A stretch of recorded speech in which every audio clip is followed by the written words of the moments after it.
This is the untold story of George Washington, not just the myth, but the man who built a nation. George Washington is more than the man on the $1 bill. He was a farmer, a soldier, and the leader who refused to become a king. His story is not just about victory, it is about sacrifice, mistakes, and choices that shaped the United States. Born in Westmoreland County, Virginia, in February 1732, Washington grew up on the edge of the wilderness. He was no rich aristocrat, just the son of a planter who learned early about hard work, loss, and duty when his father died young.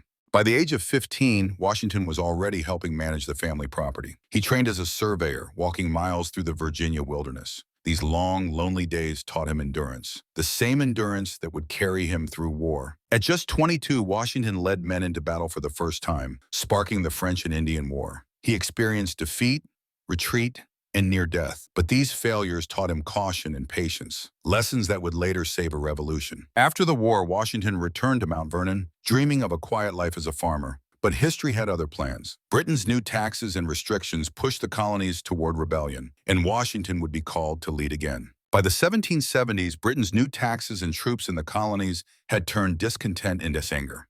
Washington, once a loyal officer, now stood with the Patriots, believing liberty was worth the risk of war. In 1775, Washington was chosen as Commander-in-Chief of the Continental Army. He accepted solemnly, knowing he faced the world's most powerful empire with an army that barely existed. His first campaign around Boston was a gamble. He surrounded the city with siege lines and forced the British to evacuate without a major battle, proving that the rebellion could win. But the next year brought disaster. Washington's army was driven from New York, retreating across New Jersey. It seemed the revolution was doomed before it had truly begun. On Christmas night, 1776, Washington crossed the icy Delaware River. The surprise attack at Trenton revived the revolution and turned despair into hope. The victories at Trenton and Princeton proved that Washington could outthink the British. His army grew stronger, and so did the spirit of independence. At Valley Forge, winter nearly destroyed the army. Disease, hunger, and cold claimed lives every day.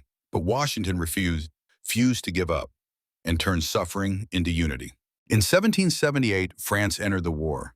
With their navy and supplies, Washington finally had a chance to defeat Britain.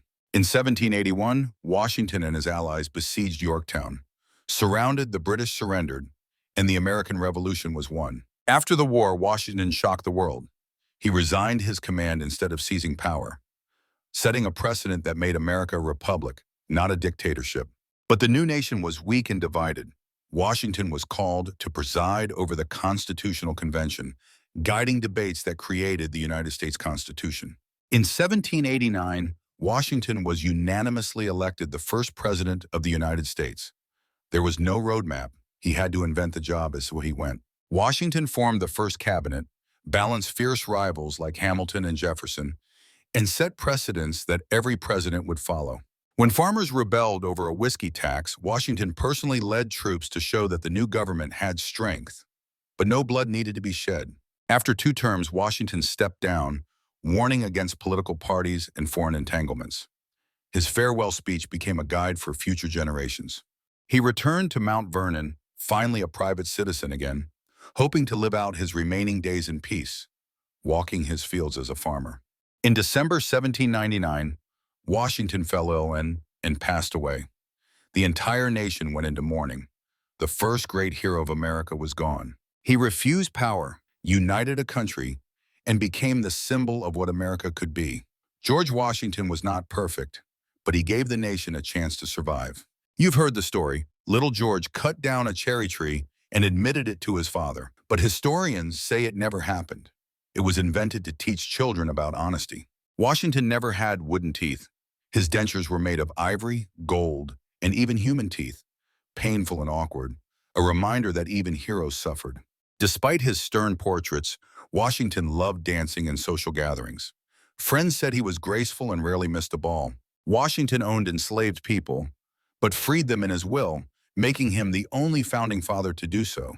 His decisions sparked debate that still continues.